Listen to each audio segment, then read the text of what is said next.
The big meeting.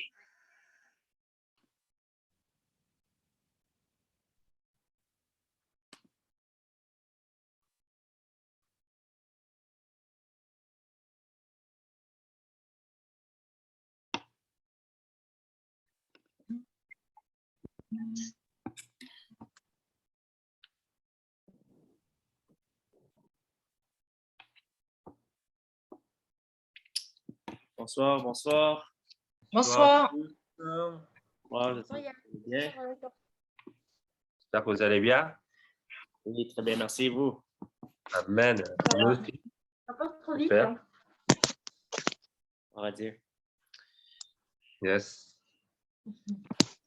OK. Bon, on va commencer.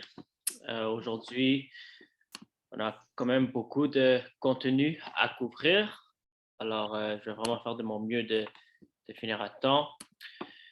Avant qu'on continue avec la leçon, est-ce que il y a quelque chose qui vous a marqué dans notre dernière session, la semaine dernière? Qu'est-ce qui vous a marqué ou qu'est-ce que vous avez retenu? La personne de paix. Ouais. Oui. Voilà, les personnes que Jésus recherche et ce qu'il avait dit à ses disciples de faire et pas faire. Et il y a eu des acronymes pour nous apprendre à vraiment cerner quelle est notre personne de paix, on va dire, entre guillemets. Amen, amen, amen.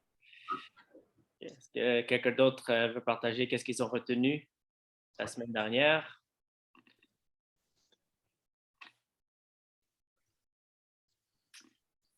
Ouais, c'est pas ça. Hein. Okay. Très bien. Alors, on va aller dans nos groupes, mais je vais vous diviser dans vos groupes tout de suite pour faire les 7 voiles. Cette fois-ci, ce que je vais vous demander de faire, c'est chaque personne fait une voile et vous prenez des tours. Est-ce que vous comprenez? Ah, d'accord. Chacun à son tour et on tourne. Ouais. Chacun prend une voile et voilà. Alors, comme ça, tout le monde va participer. Et je vous donne exactement 3 minutes. On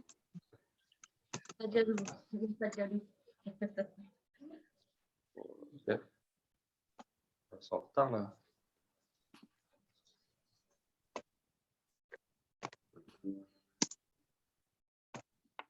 Okay.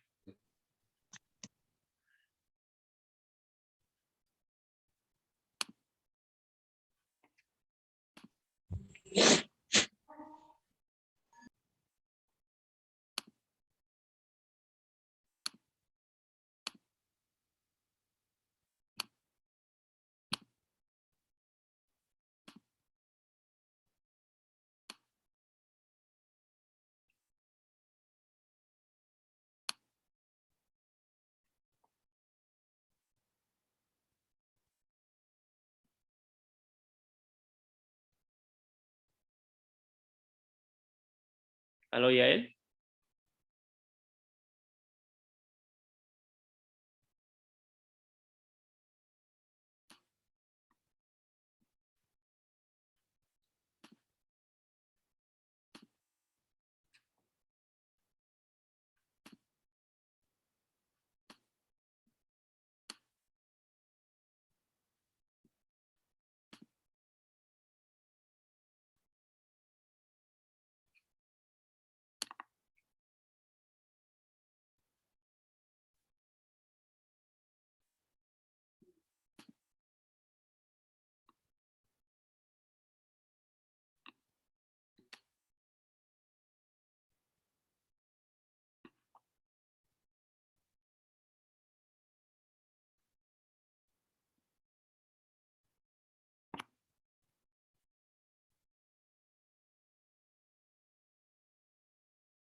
Bon,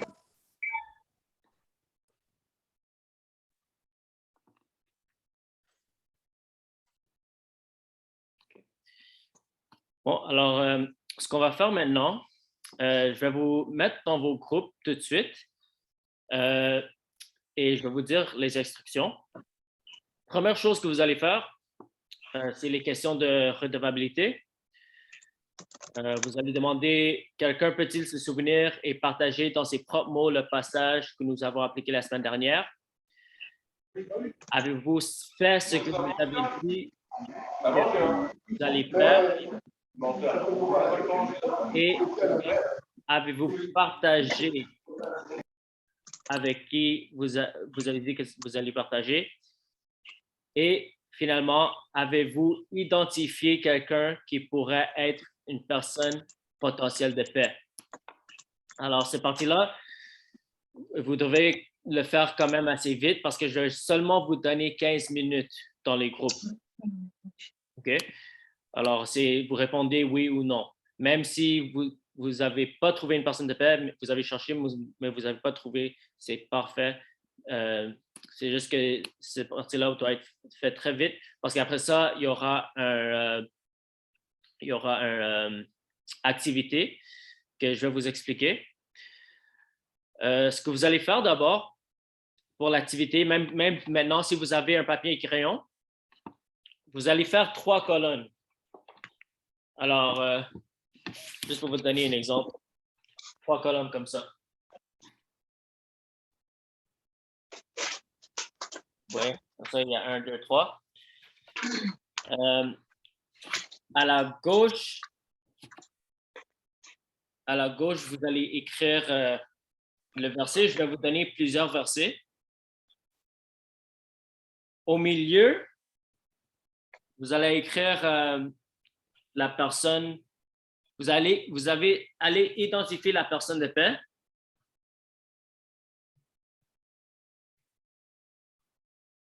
Et vous allez identifier aussi si la personne de paix a une bonne réputation ou une mauvaise réputation. Comme une forte, bonne ou mauvaise réputation. Parce qu'on voit souvent dans la Bible que les personnes de paix sont des personnes qui ont soit une très bonne réputation, soit une très mauvaise réputation. Et finalement, ici, vous allez écrire c'est quoi leur oikos? C'est quoi leur cercle d'influence? Leur oikos, à gauche. OK. Alors, je vais juste vous envoyer toutes ces instructions-là.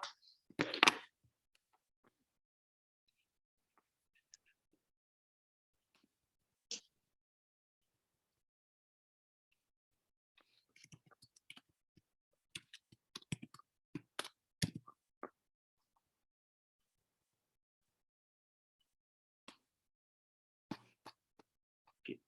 Alors, pour les versets, je vais vous donner les versets. Ça serait un peu compliqué pour moi pour copier-coller.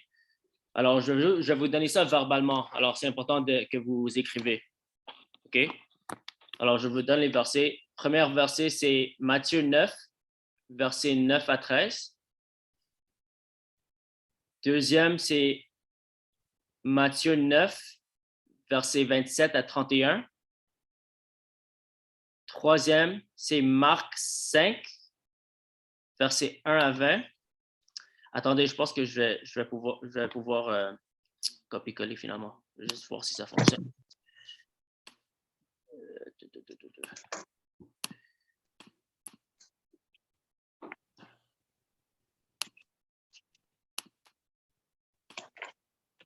OK, oui, ça va fonctionner. OK, voilà. Je vais copier-coller tous les versets et je vais vous donner les instructions.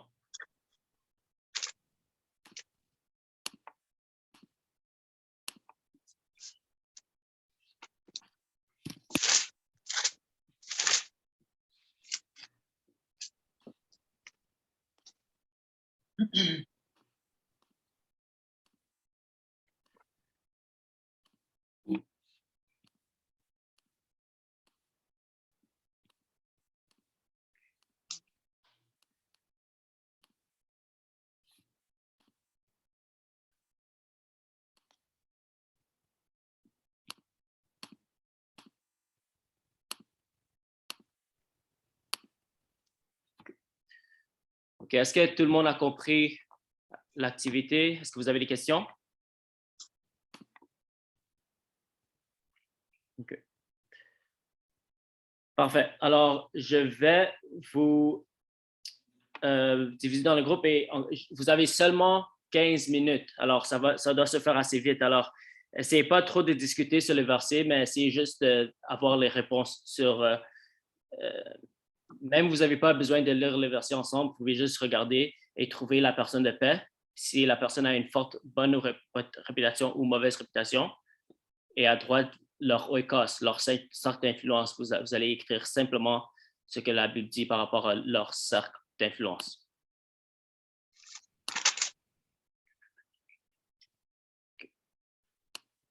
Alors, voilà, je vous mets en groupe et vous avez 15 minutes.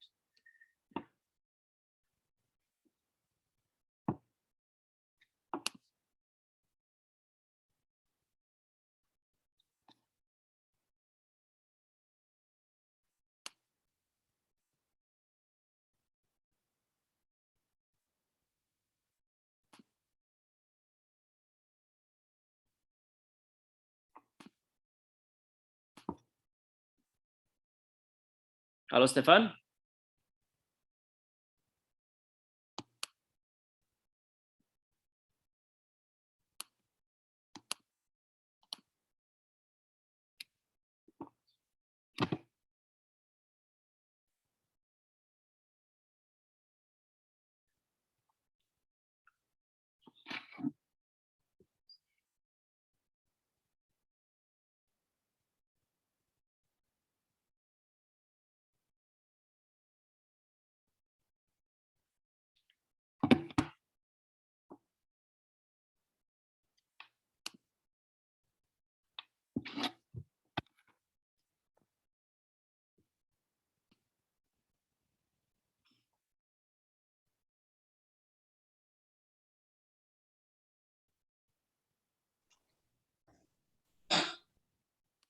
Pas tout fini.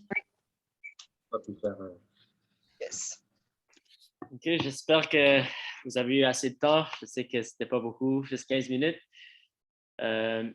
Alors, je vais juste maintenant vous donner les réponses pour tous les versets. Alors, je vais aller quand même vite. Et même durant ces sessions, je sais que parfois je peux être vite. Alors, si vous pensez que je vais trop vite, vous pouvez m'arrêter. Si vous avez des questions, vous pouvez m'arrêter. Alors, Matthieu 9 à 13, la personne de paix, c'est qui? C'est Matthieu. Et il avait une forte mauvaise réputation parce qu'il était un collecteur d'impôts. Alors, si vous connaissez un peu l'historique, les collecteurs d'impôts, c'est des personnes qui ont des très mauvaises réputations devant les Juifs. C'est qui le oikos de Matthieu? C'est les collecteurs d'impôts et les pêcheurs. OK? Matthieu 9, 27 à 31, la personne de paix, c'est les hommes aveugles. Et le oikos, c'est toute la région.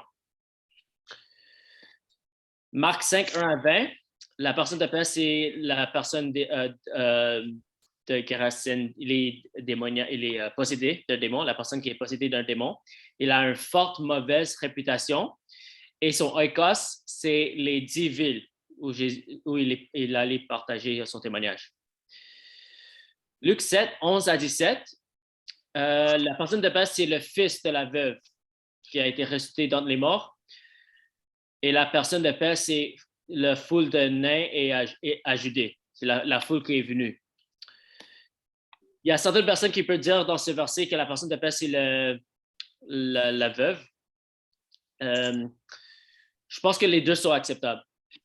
Parce qu'on peut dire sans le fils qui est mort, la foule n'aurait pas venu, mais en même temps, sans la veuve, Jésus n'aurait pas venu. Alors, les deux sont acceptables.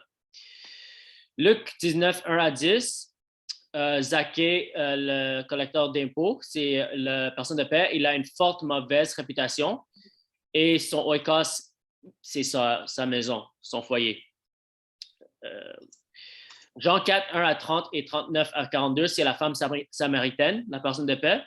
Elle a une forte mauvaise réputation et son oikos, c'est beaucoup de Samaritains du village. Jean 4, 47, 53, c'était l'officier romain dont le fils était malade et son oikos, c'était son foyer, sa maison, qu'ils ont tous cru. OK, maintenant, on va dans les Actes des Apôtres. Alors, on voit que les personnes de paix ne sont pas seulement dans les évangiles, ce n'est pas seulement Jésus qui a trouvé les personnes de paix, mais on voit ça tout à travers les Actes des Apôtres aussi. Alors, dans Acte 10, c'est Corneille. Il avait une très bonne réputation. Et son oikos, c'était les parents et les amis proches, alors sa famille, qui reçoivent le Saint-Esprit. Dans Actes 16, 11 à 15, la personne de paix, c'est Lydia à Philippi. Elle avait une très bonne réputation et tout son foyer a été baptisé. Alors, son oikos, c'est son foyer, sa maison. Acte 16, 16 à 40, c'est comment on dit ça en français? C'est le Philippien qui gardait la prison. Il avait une forte mauvaise réputation parce que dans ce temps-là, c'était un travail qui était vraiment méprisé. C'était le travail que personne ne voulait. Il avait une mauvaise réputation et tout son oikos, toute sa maison a été baptisée. Alors, son oikos, c'est sa maison, son foyer. Acte 17, 1 à 7, en anglais, son nom, c'est Jason. Je ne sais pas c'est quoi en français. Jason qui a accueilli Paul et Silas dans sa maison. Et son oikos, c'est quelques Juifs et beaucoup d'hommes grecs et des femmes. Des femmes, ouais, voilà. Acte 18, 7 à 8, la personne de paix, c'est Crispus. C'est lui qui dirige le synagogue. Il avait une bonne réputation. Et son oikos, c'est tout le monde dans sa maison a cru. Alors, son oikos, c'était sa maison, son foyer. Après, acte 28, 7 à 10, c'était Publius. Et encore, je ne sais pas si c'est bien traduit d'anglais en français, mais en anglais, c'est Publius. Il avait une bonne réputation. Et son oikos, c'était tous les malades sur l'île. Tous les malades qui étaient guéris. C'était ça son oikos. OK? Alors là, maintenant, on va avoir une petite discussion sur la personne de paix. Il est très intéressant de combien de groupes sont venus à la fois dans le Nouveau Testament. Et j'ai posé cette question la semaine dernière. Je vais voir si vous vous rappelez. Mais est-ce que vous pouvez me dire combien de conversions individuelles il y a eu dans les livres des Actes des Apôtres? Oui, je vois Denis, il connaît la réponse. William, oui, je vois les 3. Voilà, seulement 3 personnes. Seulement 3 personnes ont été sauvées individuellement dans les livres des Actes des Apôtres. Alors, ça, c'est sur plus de 30 cas de personnes qui viennent à la fois dans les actes. Seulement 3 sont des individuels, tandis que les autres sont de grands ou de petits groupes. Alors, c'est qui les 3? Quelqu'un peut me dire c'est qui les 3 personnes? Bon, je sais qu'il y a l'Éthiopien, l'eunuque. Ouais, l'Éthiopien. Paul, non? Oui, il y a Paul. Le troisième, c'est qui déjà? Le troisième, c'est très rare que les gens trouvent, mais son nom, c'est Serge Paulus. Paulus, ouais. D'accord. Ouais, je ne me souviens plus celui-là. Ouais. Il y avait Paul et l'Éthiopien, mais après le troisième, c'est vrai que... Ouais. Alors, Serge Paulus, ça, c'est dans Acte 13, 12. Alors, seulement 3. Alors, 90% des saluts dans les Actes des Apôtres viennent de grands groupes ou de petits groupes ou des oikos qui répondent à l'Évangile. Les 10% d'exceptions sont toujours très valables. Paul, l'eunuque éthiopien, Serge Paulus, mais ils sont la petite minorité. Alors, pourquoi la plupart des chrétiens utilisent-ils principalement un modèle d'évangélisation individuelle? Je pense spécialement en Europe et en Amérique. Numéro 1, il est clair que l'influence de la société individualiste est l'une des principales raisons. Deuxièmement, c'est ça que nous savons, c'est comme ça qu'on a été appris. Et plusieurs de nous, on a été sauvés, c'est comme ça qu'on est aussi venus à la foi. Alors, c'est ainsi que nous pensons que les autres devaient faire la même manière. Ça revient un peu à le jeu que je vous ai montré avec les 3 paniers.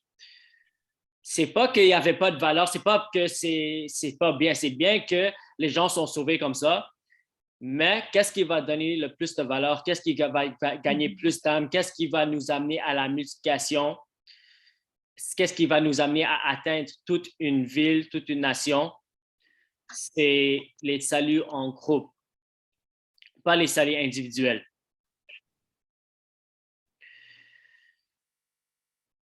Qu'est-ce qui arrive aux familles lorsque une seule personne suit Jésus? Qu'est-ce qui arrive?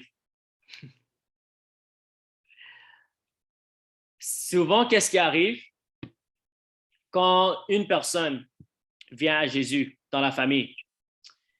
Et comme par exemple, on les invite à l'église. Ce qui arrive, c'est qu'ils sont séparés de leur famille. Ils sont isolés de leur famille. Et souvent, la famille va regarder le nouveau croyant comme s'il fait quelque chose de bizarre, il fait quelque chose qu'ils ne comprennent pas.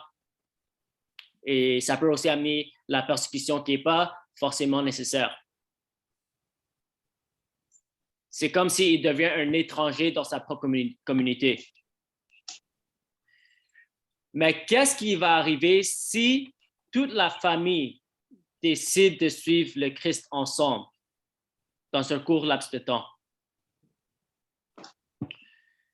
Ou même si par exemple, on fait un groupe de découverte avec la famille, et pas toute la famille de leur vie à Jésus, juste quelques-uns. Même si c'est le cas, le fait qu'on a amené la parole et on a introduit la vie chrétienne à la famille, ils sont moins sceptiques de ce que la personne fait, la personne sauvée. Et il n'est pas isolé de sa famille. Alors, si toute la famille, la communauté participe dans cette découverte, dans ce groupe de découverte où on découvre Dieu à travers la parole, c'est beaucoup plus efficace et il y a beaucoup plus d'âmes qui pourront être sauvées potentiellement. Alors, malgré le fait qu'on n'est pas habitué à cette méthode, c'est comme une stratégie étrangère pour nous en Europe et en Amérique.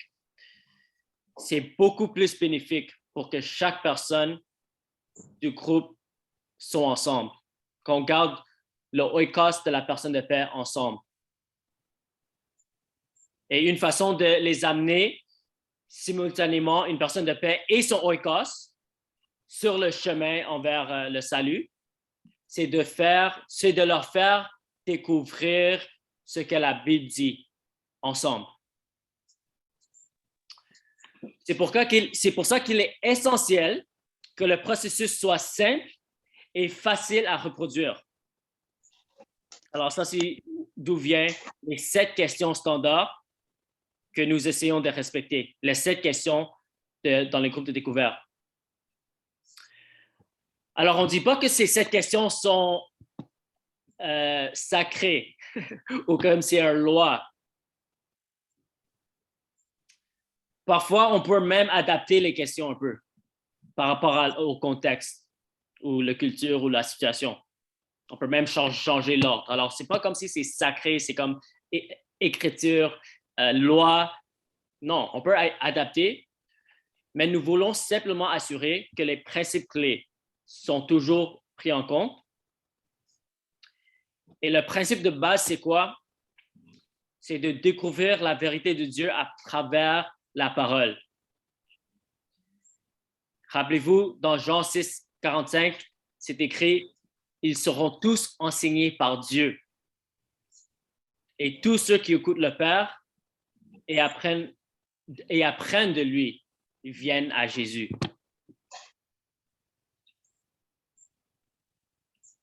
Je vais vous expliquer un peu le processus les groupes de découverte. Comme par exemple, je sors parmi les perdus je suis en train de faire un marche de prière, je rencontre quelqu'un, je dis, je suis dans le quartier en train de prier pour le quartier, est-ce que je peux prier pour vous? Il dit oui, j'entre dans une conversation spirituelle. Après, je lui dis, comme par exemple, bon, on a parlé des choses spirituelles et vous avez été intéressé à discuter des choses spirituelles avec moi. Est-ce que votre famille et vos amis seraient intéressés à apprendre plus directement de la Bible? Un autre exemple, vous pouvez lui dire, voulez-vous réunir certains membres de votre famille et de vos amis à découvrir ce que Dieu a à dire sur la vie? OK, ça, c'est juste des exemples. Est-ce que tu as des familles, des amis qui seront intéressés à découvrir Dieu sur la vie, à travers la Bible? S'ils acceptent d'ouvrir leur oikos pour en savoir plus sur Dieu, il faut que vous fixiez un jour aussitôt que possible. Il est préférable, si possible, de les rencontrer à nouveau dans les prochains 1 à 2 jours. Parce que souvent, si on entend trop longtemps, on risque de leur perdre. Alors, aussitôt que possible, s'ils acceptent de dire oui, tu dis, OK, demain, est-ce que tu es disponible? Ou dans 2 jours, ou aussitôt que la personne est disponible, vous fixez un jour où vous réunissez pour commencer un groupe de découverte. Alors, dans le groupe de découverte, celui qui pose les questions, lui, il a le rôle clé. Et son travail, ça consiste simplement à faciliter la discussion en posant des bonnes questions. Et c'est important de se rappeler, la personne qui facilite, la personne qui dirige, il ne devrait pas enseigner.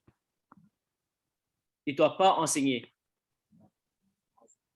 Ou donner des réponses même.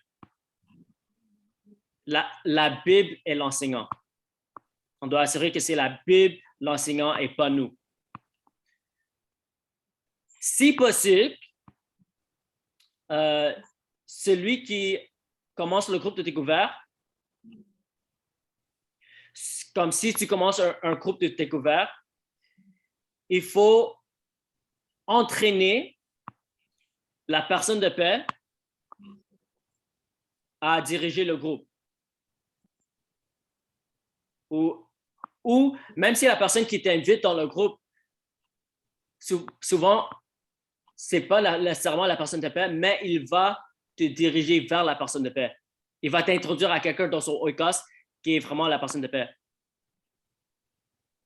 On peut penser que la personne de paix que c'est une personne de paix parce qu'il est accueillant et il ouvre son oikos, mais si, par exemple, il n'écoute pas la parole et n'obéit pas à la parole, ce n'est pas réellement la personne de paix. Mais, à travers cette personne, souvent, tu pourras te connecter à quelqu'un dans son oikos qui est la personne de paix, qui est accueillant, il ouvre son oikos et il écoute et obéit à la parole de Dieu. Alors, si possible, en tant que leader, en tant que la personne qui trouve la personne de paix, vous n'avez même pas besoin d'entrer dans son oikos, mais vous pouvez simplement équiper la personne de paix pour diriger le oikos à travers la question.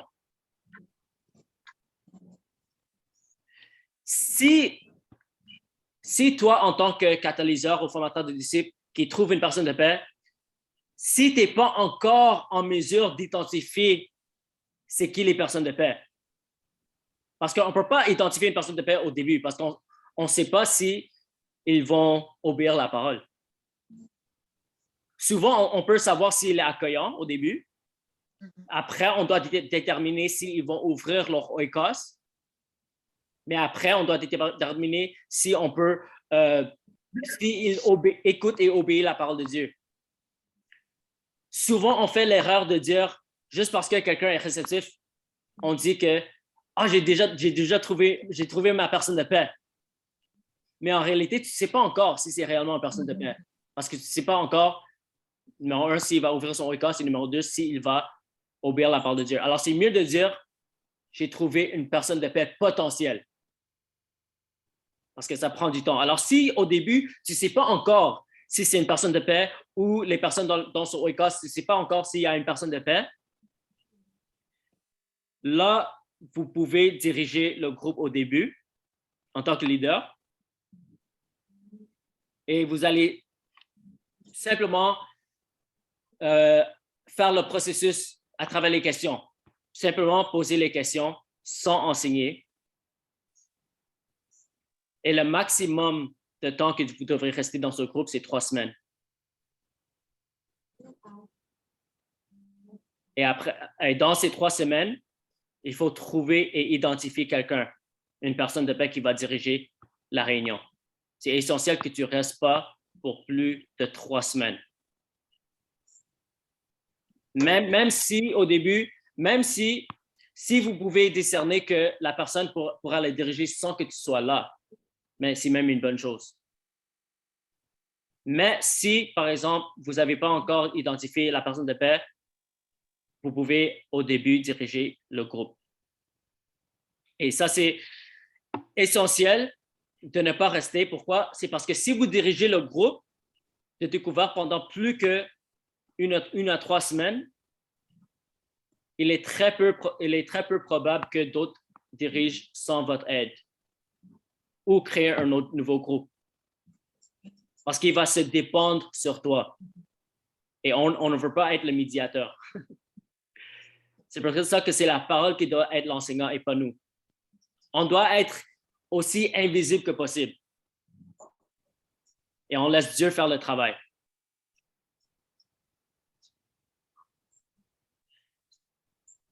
Alors, lorsque vous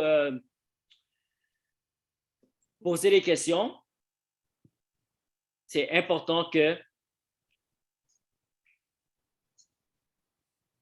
on ne répond pas pour eux. On ne répond pas les questions pour eux.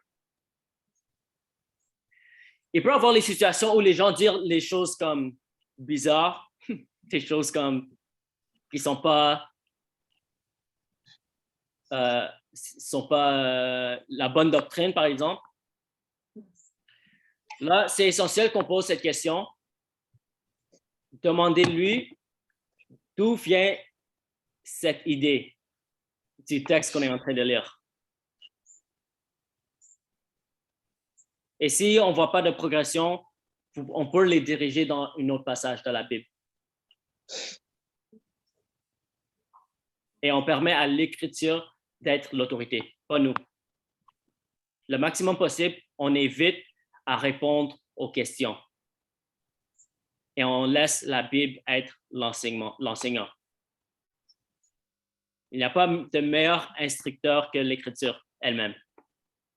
Même si on connaît la réponse, parfois on est tellement tenté de juste dire ou de juste corriger la personne, même s'il dit quelque chose de totalement bizarre. On doit se rappeler de leur diriger vers les Écritures. On lui pose la question, où est-ce que tu as vu ça dans le passage où on est en train de lire? Parce qu'on veut éviter de devenir l'expert ou la personne qui connaît la parole plus que tout le monde d'autre. Tout ce qu'on fait doit être facile à reproduire. Alors, comment je dirige le groupe, ça doit être facile à reproduire. Parce qu'ils me regardent comme si je suis la personne avec beaucoup de connaissances, beaucoup d'expérience. Ils vont se dire, je ne pourrais jamais diriger un groupe comme ça. Je ne suis pas à son niveau. C'est pour ça que tout doit être très simple.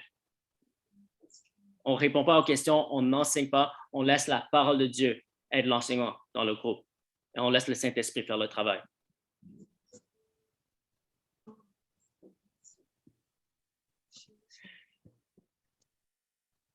Alors, on va faire un petit pratique. On va faire un petit pratique de groupe de découverte.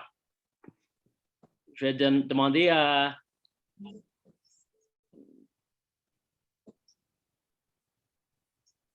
Je vais demander à Denis d'être ma personne de paix.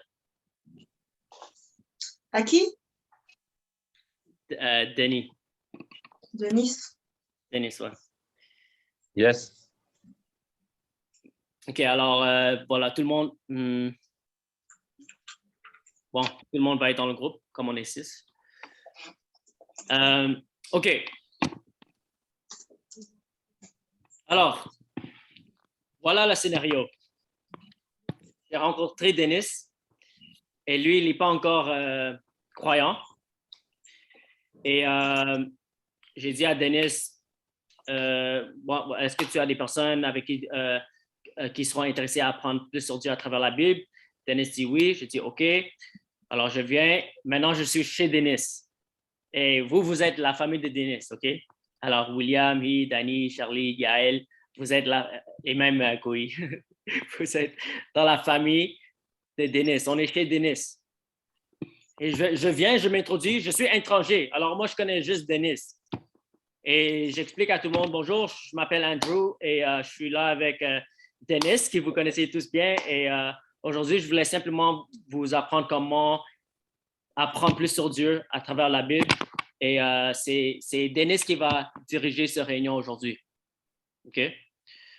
Alors, moi, ce que je vais faire, je vais simplement... OK, maintenant, je vais faire une pause. On est hors du scénario. Ce que je vais faire, je vais simplement dire à Denis quoi demander dans le groupe. OK? OK, alors, bon, on commence. OK. Denis, est-ce que tu peux demander à eux de quoi ils sont reconnaissants aujourd'hui? Attendez. On fait ce scénario comme si on est des non-croyants. OK? Alors, vous n'allez pas répondre comme des chrétiens. Vous allez répondre comme les non-croyants. OK? OK. Alors, vas-y, Denis, tu peux demander de quoi vous êtes reconnaissant à la famille. Bon, salut les amis, j'espère que vous allez bien. J'ai une question à vous poser. C'est pour savoir de quoi est-ce que vous êtes reconnaissant aujourd'hui, en fait? On va commencer par William. Allez, William, tu réponds? Ouais, je suis reconnaissant parce que aujourd'hui, mon patron il m'a donné une augmentation. Donc, voilà, j'ai demandé et puis il m'a donné mon augmentation et je suis très reconnaissant. Voilà. Wow, super. Excellent. Dani? Ah bah, je crois pas qu'on peut être reconnaissant avec Omicron, là. Hein. Je vois pas c'est quoi cette question.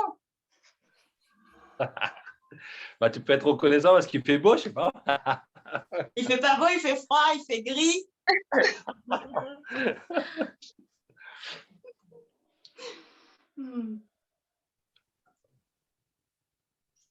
Bah, je suis reconnaissante que je t'ai vu ce soir. Voilà. Ah, super. Ah, je suis heureux, je suis content, ça me fait plaisir. Et toi, c'est bien, Danny, mais juste pour faire une pause. Tu sais, quand on est dans les groupes, les gens peuvent dire les choses bizarres ou ils ne vont pas forcément répondre bien à la question. Et en tant que catalyseur, même dans ces moments-là, je reste silencieux. d'accord. Je dis rien et je laisse. S'il y a quelque chose à corriger, par exemple, je ne vais pas corriger tout dans le groupe, mais je vais prendre Denis à part, peut-être après le groupe. Et je vais le coacher comment dealer avec cette situation. Oui? Très bien. OK, Yes. continue. Bon, de quoi es-tu reconnaissant aujourd'hui? Moi, je suis reconnaissant d'avoir de beaux enfants, un bon mari et d'être en vie. Et toi, Charlie? Je suis reconnaissante d'être en bonne santé. Ok. Yael, t'es là? Que je redis encore.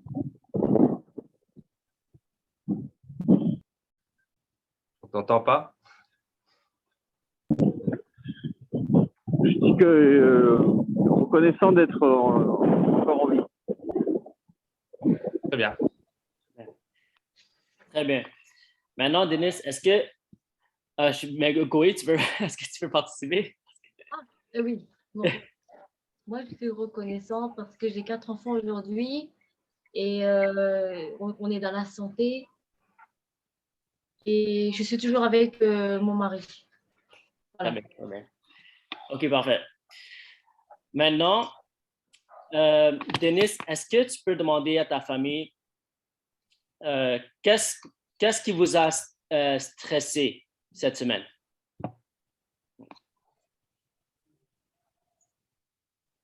Je Vas-y. note en même temps. Denis, tu peux demander, s'il te plaît, à ton oikos la OK. question. Alors, j'ai une question pour. Allez, on va reprendre, William. Qu'est-ce qui t'a stressé cette semaine? Bah, comme je disais tout à l'heure, quand j'étais reconnaissant, c'était de faire vraiment le pas, aller voir mon patron, prendre un rendez-vous avec lui pour demander l'augmentation. Et j'étais vraiment stressé par rapport à ça, quoi, cette semaine. Voilà. On va passer à Dani. Qu'est-ce qui t'a stressé cette semaine? Mais tout, les journaux, les gens, le virus, la 3e dose, tout m'a stressé, tout, je n'en peux plus, je vais jeter ma télé.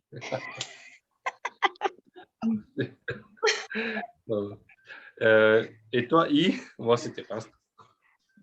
Moi, ce qui m'a stressée, c'est les enfants.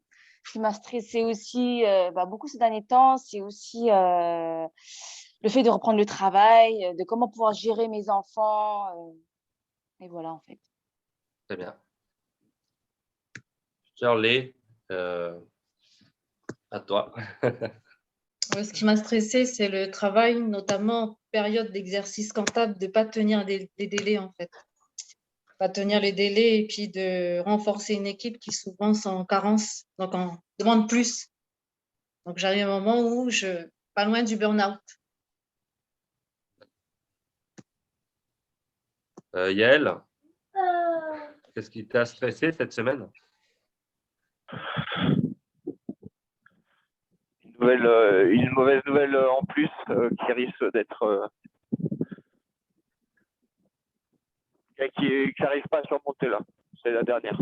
Je vais plus voir mes enfants après Noël.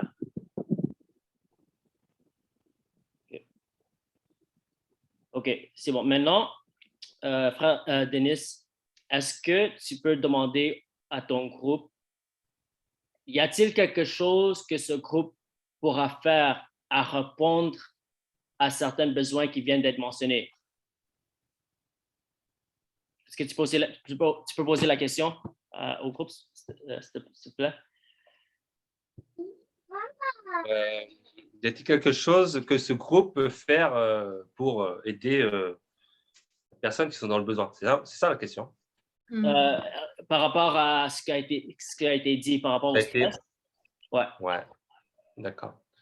Est-ce qu'il y a quelqu'un qui aurait une solution par rapport à ce qu'on a entendu tous là?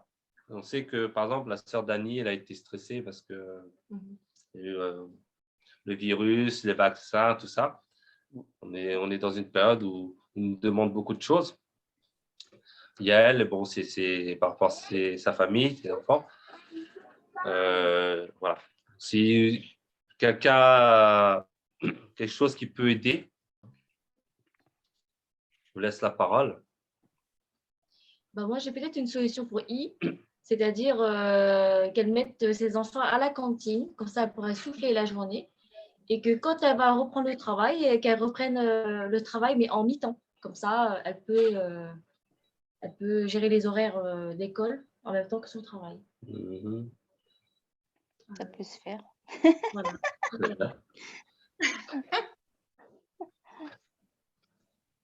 Ensuite. J'ai une solution pour Shirley. Oui. Shirley, chaque année, elle fait l'exercice comptable. Ça va être, c'est encore dur cette année, elle va réussir de tenir bon. Ça va aller. Amen.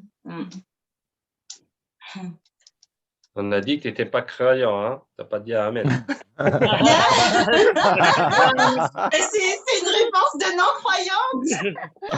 Non, mais ça existe. J'ai pas dit une Dieu, j'ai dit non-croyance. ça va aller. Non, je dis ça pour rigoler. Concernant Dani, alors, qui c'est que vous pourrez l'aider par rapport à son stress? De ne plus regarder les infos. Voilà.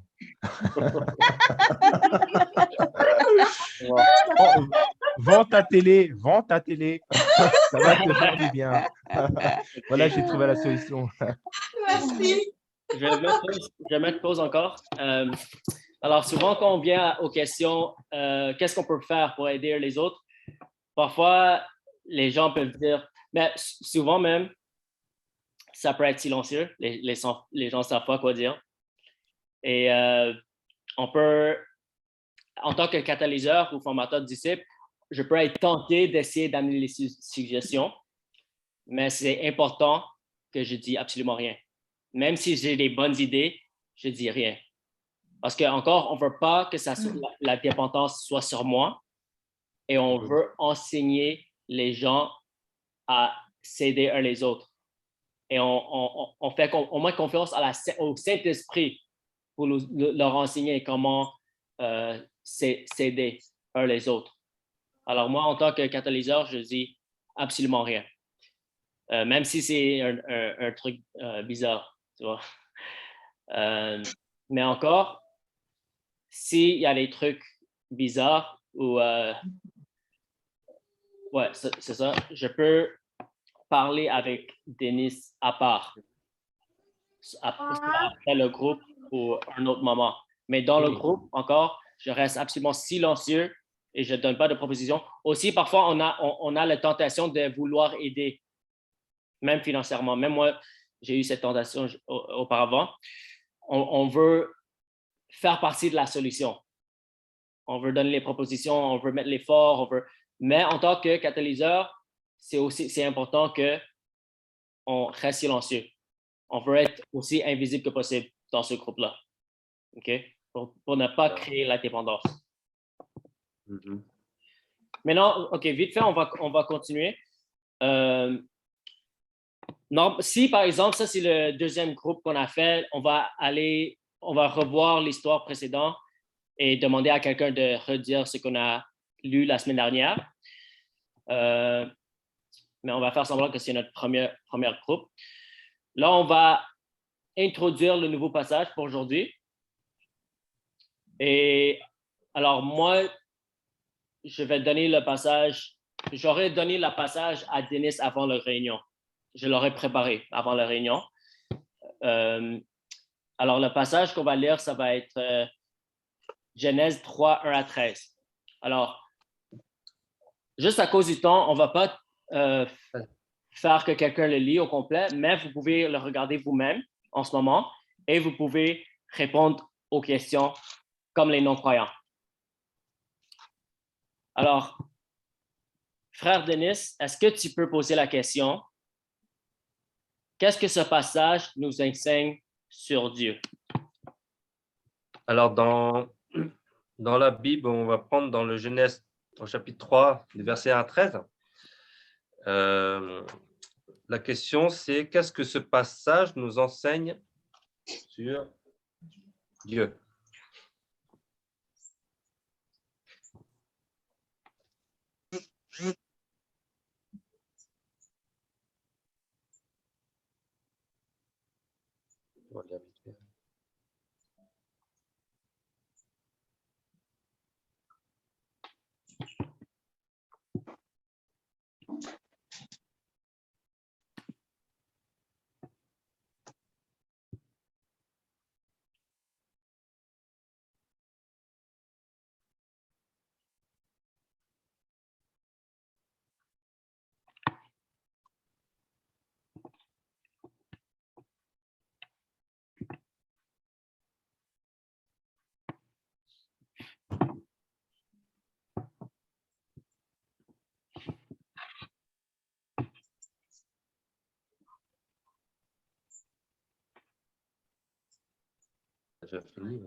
Dieu En fait, c'est lui qui a créé tous les animaux sauvages. C'est écrit dans le premier verset. Tous les champs, ouais. Les champs. Bon, on apprend que Dieu dit. Ça veut dire que Dieu parle? Amen.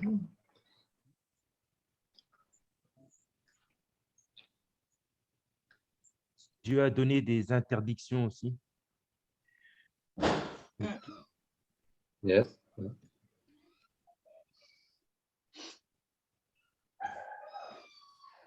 Est-ce que vous avez quelque chose d'autre? Moi, j'ai rien compris.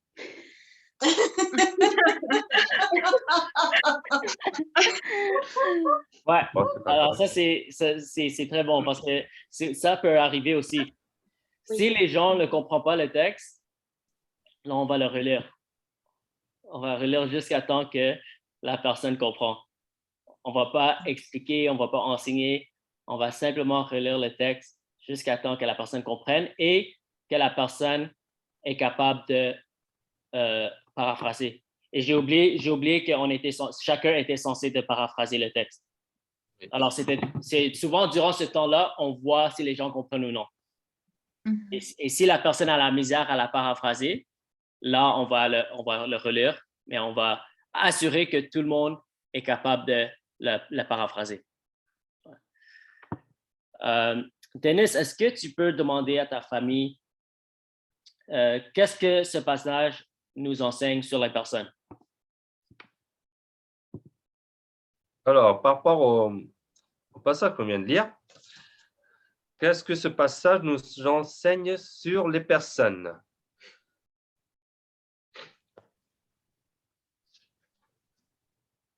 Oui. Déjà, moi, j'ai une question. Mais pourquoi un serpent, il peut parler? C'est pas ça. Oui. Là, une situation comme ça, encore, on veut, maximum possible, on ne veut pas répondre aux questions. Et on va rester focusé sur la parole. Et tu peux lui répondre, par exemple, ça va venir, la réponse, ça va venir de fur et à mesure. Et vous restez focusé sur le texte pour ne pas dévier. On aura la réponse plus tard, il faudra que tu lises la Bible.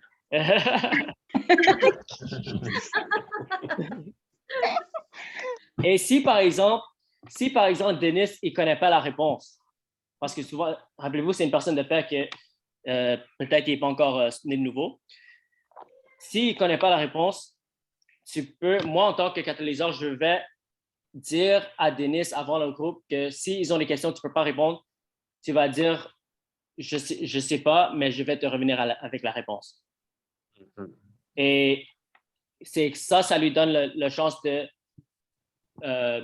parler avec moi qui est en train de le discipuler. Alors, quand on est un à un, à part le groupe, là, il peut me poser ses questions et je peux le coacher et lui répondre aux questions afin qu'il peut savoir. OK, on va dire que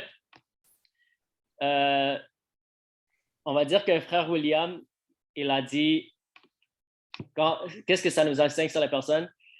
Il va dire mais c'est la faute des femmes qu'on est dans le péché. C'est la faute des femmes. Alors, voilà, c'est les femmes la problème. OK? Alors, ça, c'est un exemple qu'on peut entendre des non-croyants. OK? Alors, je sais, William, que c'est pas ça que tu crois, mais c'est juste un exemple. Okay? Là, Denis, OK, maintenant on est dans le groupe. OK, Denis, est-ce que tu peux demander à William où est-ce qu'il a trouvé ça dans le passage? Alors, William, où as-tu trouvé dans le passage que c'est la faute de la femme?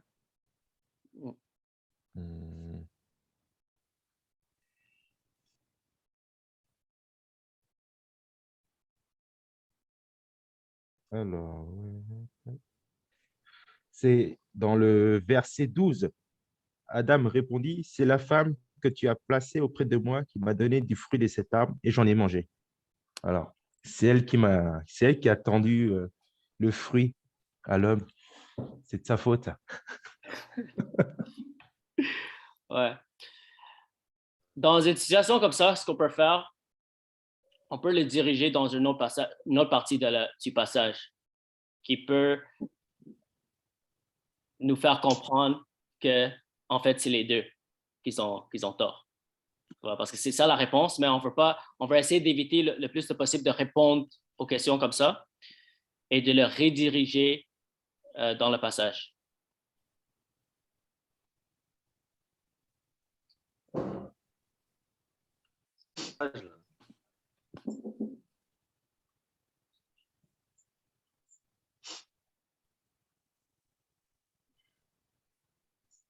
Et encore, pour vous, comme les situations comme ça, c'est vraiment commun que les gens disent les choses qui ne sont pas bibliques.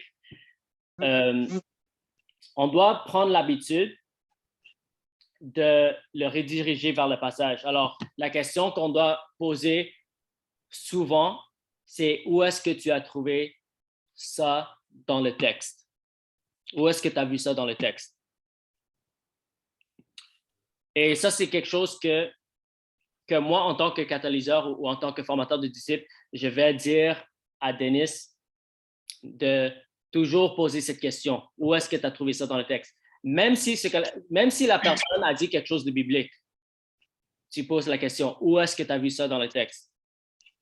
Pourquoi? Parce que ça amène une habitude et ça fait que le focus est toujours sur la parole de Dieu et pas sur un homme.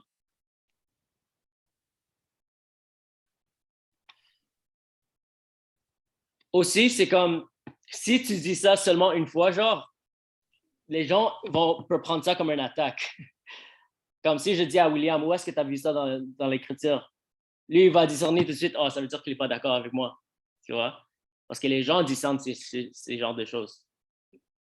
Mais si tu fais que cette question soit une habitude dans le groupe, que la personne dit quelque chose de bien ou non, là, ça devient normal et ça ne devient pas une attaque chaque fois que tu demandes cette question. Tu vois?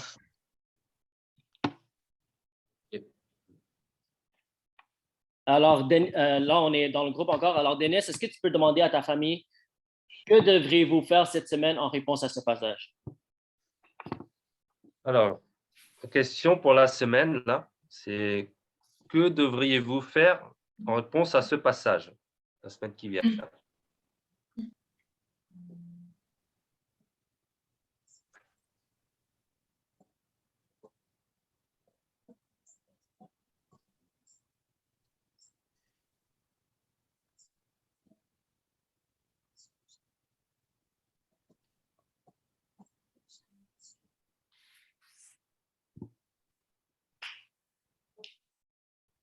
C'est loin, hein? Moi, je ne sais pas. Moi, je dirais prendre ses responsabilités, arrêter de toujours fuir quand on est fautif, quoi, et d'accuser les autres. Point de vue, bien vu. Oui, c'est ça.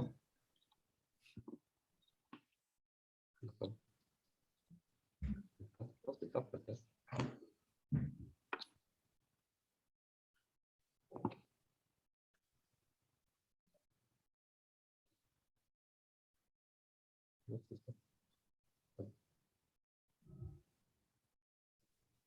Quelqu'un d'autre? Moi, comme ça m'intrigue de voir que Dieu parle, je vais lui parler, je vais voir s'il va me répondre. Bien.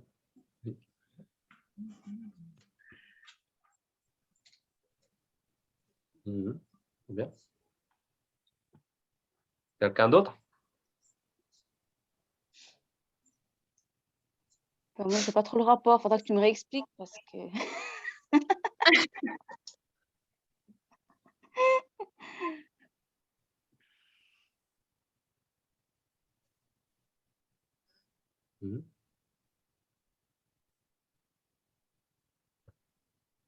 Okay. Charlie, tu as quelque chose à dire, non? Moi, je dirais un peu du mixte à I et Dani. Je ne comprends pas du tout. Je vais attendre que Dieu me parle. Voilà. Très bien. Yael? Comme...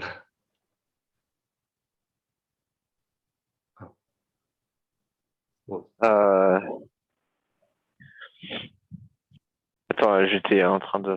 J'ai pas entendu là.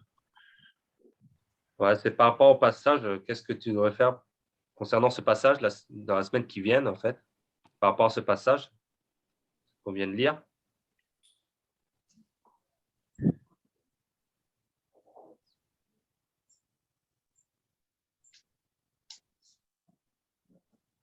Je sais pas, je suis pas trop dans mon assiette en fait. Là. Non, très bien. Bon, il n'y a pas de souci. OK, c'est correct. Comme c'est juste un pratique, c'est pas un vrai groupe de découverte. Alors, quand on commence un groupe, c'est juste le début, genre, c'est par exemple la première semaine.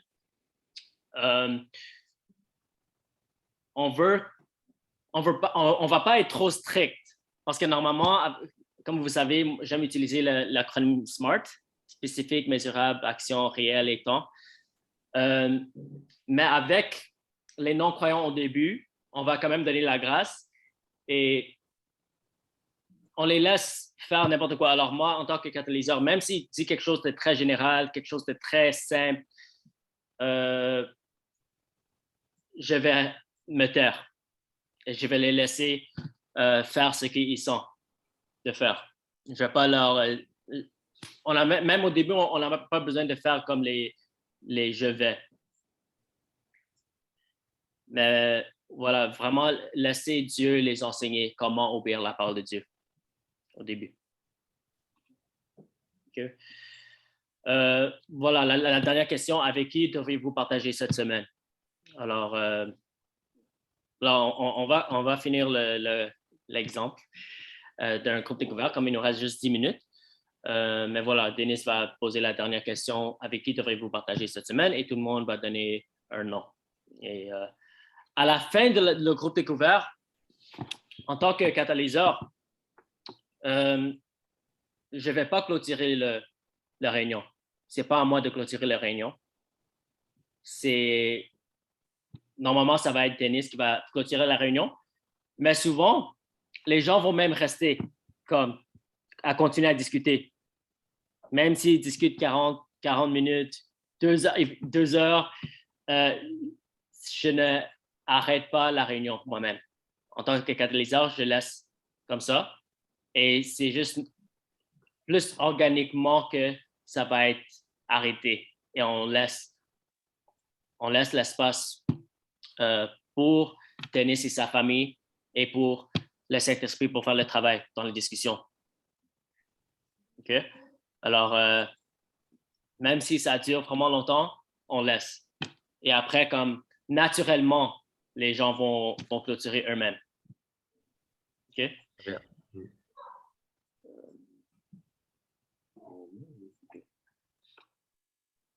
Est-ce que vous avez des questions par rapport au groupe de découverte?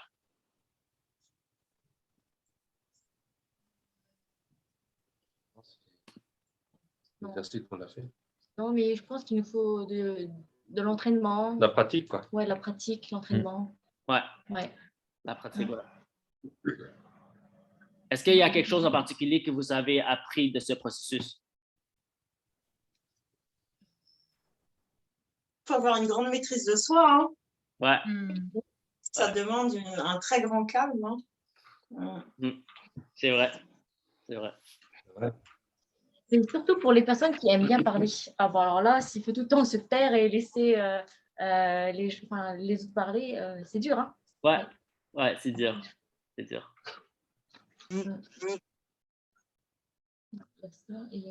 C'est surtout qu'on a envie de parler, on a envie d'expliquer en fait. Ouais. Mais il faut en fait, on garde pour nous, quoi. Ouais, et on écoute, en fait. C'est ça. C'est vraiment pas évident. Hein? Ouais, c'est vrai. J'ai entendu une histoire d'un mouvement. Il y avait un mouvement qui a commencé et il y avait une grande multiplication. Mais après, ça a stagné et on ne comprenait pas pourquoi. Et après, comme les gens, ils ont vouloir connaître la raison, ils ont commencé à entrer dans le groupe. Et ce qu'ils ont remarqué, c'est les gens qui étaient dans le groupe, ils commençaient à enseigner. Ils commençaient à donner leur opinion, ils commençaient à interpréter. Et ça a arrêté le mouvement. Alors, c'est pour ça que c'est important, parce que tout doit être facile à reproduire. Ça va être facile à dupliquer. Si on commence à donner notre connaissance, on devient l'expert dans le groupe, là, ça arrête la multiplication. Ouais. Alors, c'est un principe très essentiel de garder silence, même si on connaît la réponse. Tu vois, dans le groupe, c'est moi qui étais le catalyseur, mais j'étais silencieux.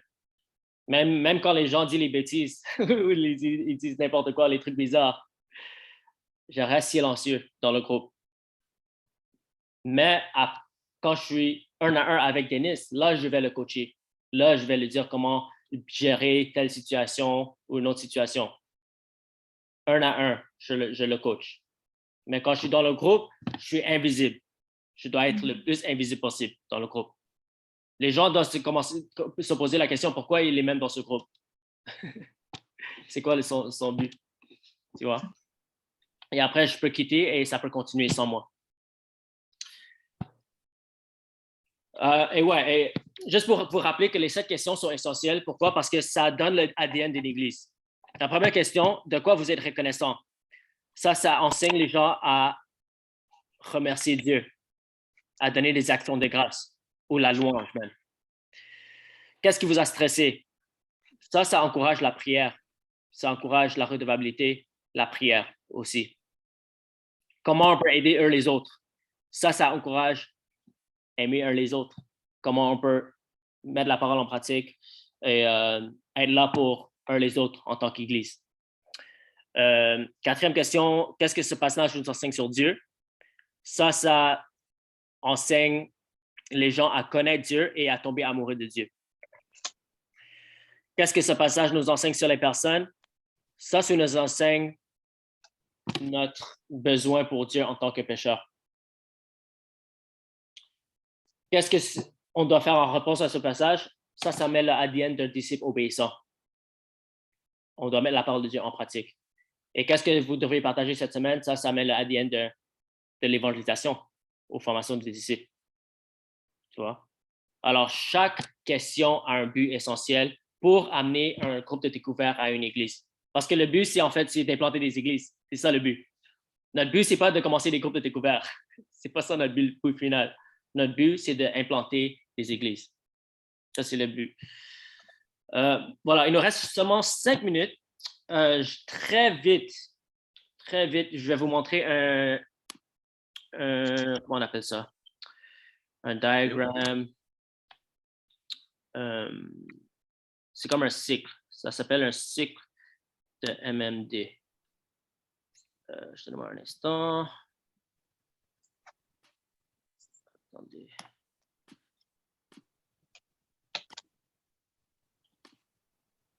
Voilà.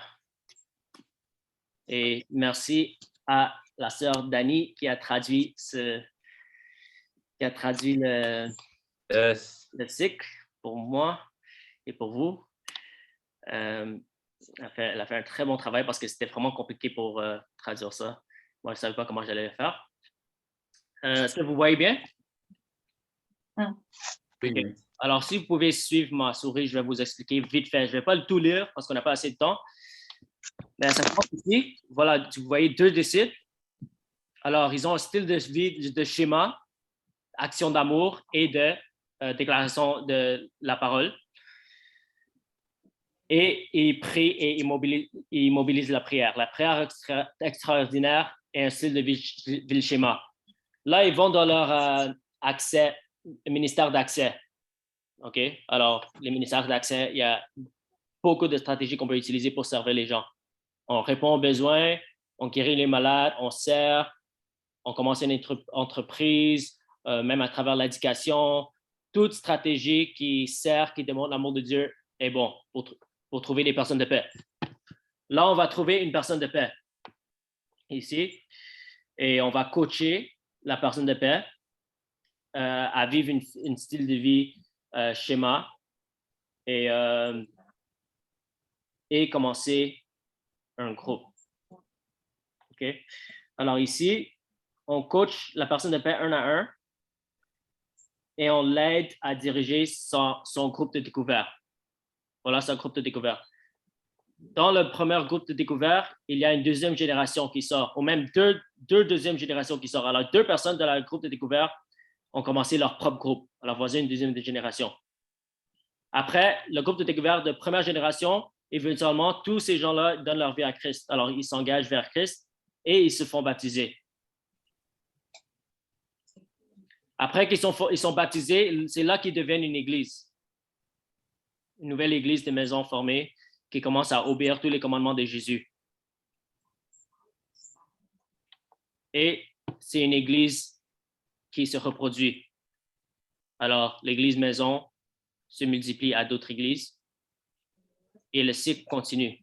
On coach les gens pour répéter tout ce processus. On les coach à vivre une style de vie schéma, à prier, mobiliser la prière. Et le cycle continue comme ça. Et au centre du cycle, c'est la prière extraordinaire. La prière constante. C'est la centre de tout ça. Okay. Je vais vous envoyer ce document-là et vous pouvez le regarder vous-même. La dernière chose que je veux partager avec vous, attendez juste 2 secondes. OK. Le défi de cette semaine, c'est quoi? C'est commencer un groupe de découverte avec votre famille ou vos amis proches. Ouais. Alors, nous, on est... Ouais, tu avais une question, Dani? Avec votre famille et vos amis proches, tu as dit? Ouais. Mais s'il y a des personnes qui n'ont pas trop d'amis et d'amis qui sont non-croyants et pas de famille ici, en fait, comment on fait? On fait carrément sur des personnes qu'on ne connaît pas, c'est ça? Ouais. OK, ça marche. Ouais. Ça commence avec notre famille et notre propre entourage. Mais si, par exemple, ils ne sont pas réceptifs, parce qu'on ne peut pas forcer personne, s'ils ne sont pas réceptifs, on sort parmi les perdus, on fait notre ministère d'accès, on vit un style de vie schéma, on trouve des personnes de paix et on commence des groupes. Le moisson est mûr. Et il y a beaucoup de personnes de paix qui sont là, qui sont prêts à être récoltées. Mais d'abord, on est la première personne de paix nous-mêmes. Tu vois? On est une personne de paix nous-mêmes parce que nous, on a notre propre oikos, on a notre propre entourage. Alors, il y a plusieurs personnes qui ont commencé un groupe de découverte avec leur propre famille, leur propre entourage. Okay? Mais si, par exemple, on n'a pas de famille où les gens rejettent l'Évangile, on va sortir parmi les perdus. On doit faire les deux, en fait. On doit influencer notre propre cercle d'influence, mais en même temps, on doit aller sortir parmi les perdus. Tu vois?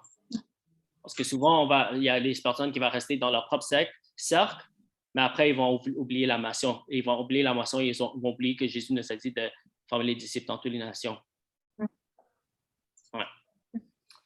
Alors, il faut faire les deux. Et finalement, là, on est venu à la fin. Alors, finalement, je vais vous parler le groupe de coaching. Alors, pour ceux qui veulent continuer avec cette vision, je vous encourage fortement de participer au coaching. Le coaching, ça fait c'est un des 7 voiles essentiels. C'est d'avoir le coaching continuel parce que le processus de formation des disciples, c'est pas un sport individuel. C'est quelque chose qu'on doit faire en équipe. On doit encourager un les autres. Même si vous voulez reprendre cette formation, vous pouvez le reprendre. Sûrement, je vais faire des formations dans le futur et vous pouvez le reprendre parce qu'on a vu que les catalyseurs le plus efficaces, c'est ceux qui ont fait la formation plusieurs fois. Même mieux que ça, vous-même, vous pouvez commencer des formations avec d'autres personnes, d'autres chrétiens ou croyants. Alors, comment le coaching va fonctionner? Pour ceux qui veulent continuer avec la vision, je ne vais pas vous mettre la pression. C'est vraiment ceux qui veulent. Je ne vais pas forcer personne. Je sais que c'est un engagement et je vous remercie énormément pour faire les 8 semaines. Je sais que c'était vraiment intense et merci beaucoup. Je l'apprécie beaucoup. Mais si vous voulez participer dans un coaching, vous pouvez juste m'envoyer un message par Facebook. Et comment ça va fonctionner? Ça va être à peu près 1 heure à 1h30. Et moi, je me dis, ça pourrait être le même jour, comme mais les gens dans ce groupe sont disponibles les jeudis. Mais sinon, ça peut être un autre jour, comme mercredi, vendredi, ça ne me dérange pas. Mais je vais vous tenir au courant quand j'ai les réponses. Je vais communiquer avec vous. Comment ça va fonctionner? Ça va être 1 heure à 1h30. Ça va être 30 minutes d'enseignement ou de formation sur un sujet. Et le reste du temps, ça va être les questions et c'est là où ça va être beaucoup plus relationnel. Alors, je vais vous demander qu'est-ce qui fonctionne bien dans votre parcours, dans cette vision, pour encourager un aux autres. C'est quoi les défis? Parce que souvent, on a les mêmes genres de défis. Est-ce que tu as fait... On va aussi faire les engagements chaque semaine, mais ça ne sera pas des engagements spécifiques, ça serait plus les engagements que vous avez pour vous-même. Alors, ça peut être petit, ça peut être grand. Si vous avez la misère toujours à faire le 1-1-1, 1 heure par jour avec Jésus, 1 heure parmi les perdus et 1 heure prière collective, je vais vous encourager de vraiment commencer avec ça comme votre engagement. Et après, vous pouvez ajouter sur ça. Alors, on appelle ça une prochaine étape. Ça serait quoi ton prochaine étape? Et c'est à vous de choisir votre propre prochaine étape et on va être redevable envers les autres par rapport à ça. Après ça, c'est vraiment simplement des questions, des discussions par rapport à ce que vous vivez parce que chaque situation est différente et je vais être là pour vous aider le plus possible par rapport à ça. Et voilà, mon rêve, c'est de voir un réveil en France, dans la francophonie, de voir un mouvement. Et je crois que ça va se faire au nom de Jésus. Alors voilà, on est à la fin.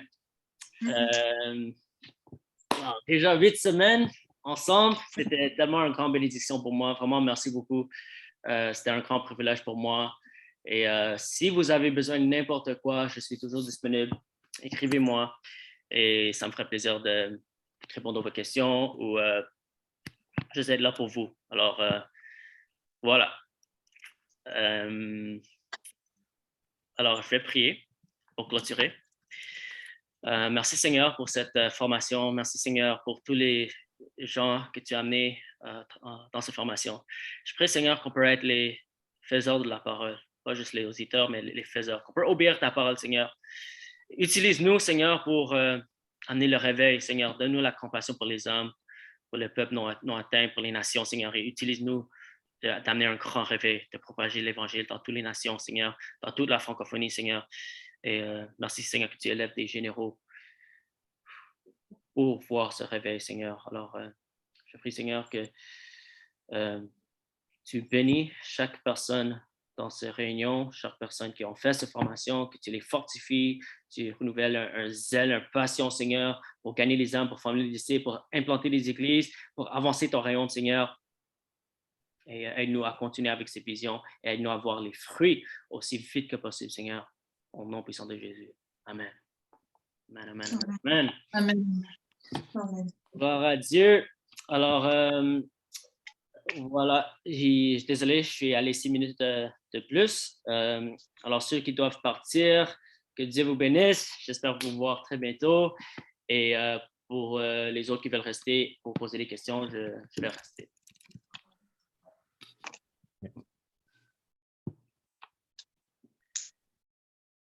Bonne soirée à tous. Je vais y aller. OK. Bonne Soyez soirée. tous bénis. Oui. Au revoir. Au revoir.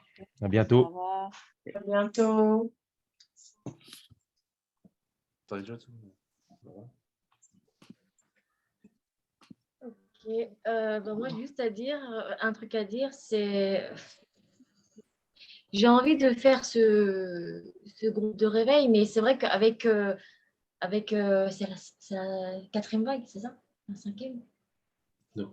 Avec, oui, La cinquième. avec la cinquième vague, je ne sais pas si les gens ils vont nous ouvrir, enfin, ils vont m'ouvrir la porte. Parce que moi, si je le fais, ce serait plus chez des mamies. Mhm. Chez des mamies et Porter le masque. je sais pas. Peut-être prier quoi pour ça. Oui. Et bon, avec tous les maladies qui courent là dehors. Oui, mais bon, il y en a un peu plus là-dessus. Je vais essayer. OK, je comprends.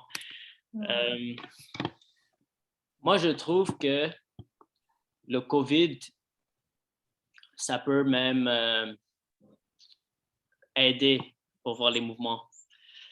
Ce que moi, j'ai vu, c'est depuis que les églises sont fermées, beaucoup de gens cherchent des églises, beaucoup de gens sont seuls, beaucoup de gens veulent voilà, se réunir. Il y a l'option de Zoom aussi pour les gens qui ne peuvent vraiment pas se réunir. Moi, je trouve que c'est toujours mieux de faire en présentiel. Mais moi, j'ai vu que moi, j'ai commencé mon église juste avant que le COVID a frappé. Et j'ai trouvé beaucoup de gens qui voulaient se faire baptiser, beaucoup de gens qui cherchaient des églises. Beaucoup de gens donnent leur vie à Jésus à travers à travers la pandémie. Beaucoup de gens ont donné leur vie à Jésus. Alors, ça peut être, moi, je crois que ça peut être quelque chose qui peut même aider pour voir un mouvement. Mais ouais, c'est ça. C'est vrai qu'il faut prier, il faut avoir confiance en Dieu, il faut croire à la santé divine, de ne pas croire au mensonge de l'ennemi qui nous dit qu'on va tomber malade ou qu'on va infecter les autres. Voilà. Ça, c'est aussi des choses que l'ennemi utilise pour arrêter l'œuvre. Oui, c'est vrai, vous avez raison aussi. Ouais. Puis quand tu fais le travail là, de Dieu, tu n'y penses pas à tout ça en fait. Tu es vraiment concentré sur la personne, tu vas même pas y penser en fait. Ok, amen. Amen.